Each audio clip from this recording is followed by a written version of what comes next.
আসসালামু আলাইকুম।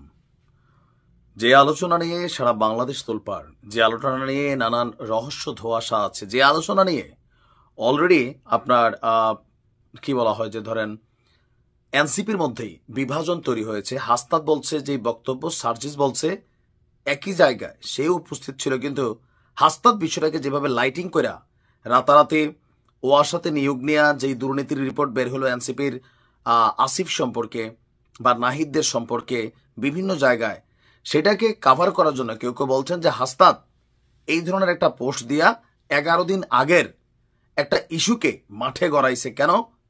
হয়তো তার এমন কোনো কর্মকাণ্ড তলে তলে হয়েছে যেটা পরবর্তী সময় গোয়েন্দারা তাকে ধরবে, সেই কারণে আগেই নিজের একটা স্ট্যান্ড তৈরি করে নিছে। আর জাতি সাবেক এই ছাত্রলীগ নেতার বক্তব্যে যে এতটা বিশ্বাস করবে এটা অনেকেই ভাবে নাই। সবাই ভাবতেছে সার্জিস এখন মিথ্যাবাদী আর সেনাপ্রধান তো পুরাটাই মিথ্যাবাদী। এমন যখন অবস্থা, তখন সেনা সদর দপ্তর থেকে একটা বক্তব্য দেওয়া হয়েছে। আওয়ামী লীগের সংশোধিত একটি পক্ষের রাজনৈতিক পুনর্বাসনে রাজি হতে সেনানিবাস থেকে চাপ পাওয়ার বিষয়ে হাসনাত আব্দুল্লাহ যে দাবি করেছেন তা রাজনৈতিক স্ট্যান্ডবাজি বলেই মন্তব্য করেছে সেনা সদর। আর আমরা যদি দেখি এখানে শনিবার নেত্র নিউজকে দেওয়া এক বিবৃতিতে এই মন্তব্য করেছে সেনা সদর।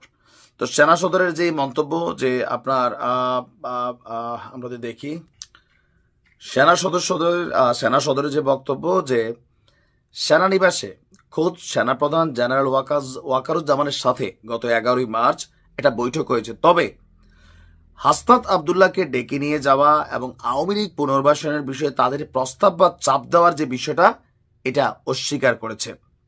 বরং হাসনাত আব্দুল্লাহ এবং সার্জিস আলম তাদের আগ্রহেই 11 মার্চ সেই বৈঠকটি আপনার অনুষ্ঠিত হয়েছিল।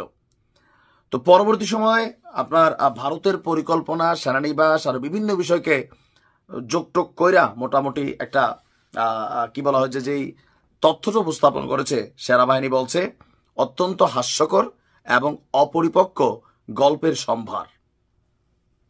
সেনাবাহিনী এত বেশি কথা বলার মতন গুরুত্বপূর্ণ ক্যারেক্টার হাসনাত হয় নাই, বুঝতে হবে।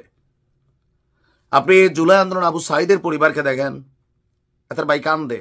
আমি ভিডিওটা দিছি আজকে, আশ্বাস দিছে এরা নিজেরা কোটি কোটি টাকার মালিক হয়ে গেছে, এক একজন যার মতো করে আছে। ভাই ঘটনা নানান আসতেছে তো টেলিভিশনে। সর্বশেষ বাকি ছিল সেনাবাহিনীকে নিয়ে হাতাহাতি করা। তবে এই স্বাদটা মিটা যাবে মনে রাখেন, দীর্ঘদিন আওয়ামী লীগের সাথে সর্বোচ্চ পরিমাণ ফলটা খাইয়া শেষ পর্যায়ে এসে আওয়ামী লীগ থেকে বের হইয়া আওয়ামী লীগকে ভাঙ্গা আবার জাতির উপরে নতুন করে একটা আশা নিয়া, সেই আশা নিয়ে এরা যা খেলাধুলা শুরু করছে, এই এনসিপিরা একটা লোক পরিচ্ছন্ন ইমেজের এই মুহূর্তে বলতে পারে এরা সাংবাদিক ইলিয়া যেদিন বাক্সরা ঝাড়া দিবে, যেদিন ডক্টর ইউনূসের সরকার থাকবে না, এই দিন দেখবেন কেমনে বের হয় পানির মতন ঝরঝর ঝরঝর করে। বিতর্কিত সিলেটে মারামারি কইরা অস্থির অবস্থা তৈরি করছে এরা। গতকালকে একটা ইফতার পার্টি সামলাইতে পারে না, হান্নান দেখে না কহে যে ভাই এখন কি আপনারা যে শুরু করছেন, কেমনে কি হবে। এনসিপি থেকে এই জাতির যে প্রত্যাশা, ডিমা পাবেন, ডিমা মনে রাখেন, বলে দিয়ে গেলাম অ্যাডভান্স। ভালো থাকুন।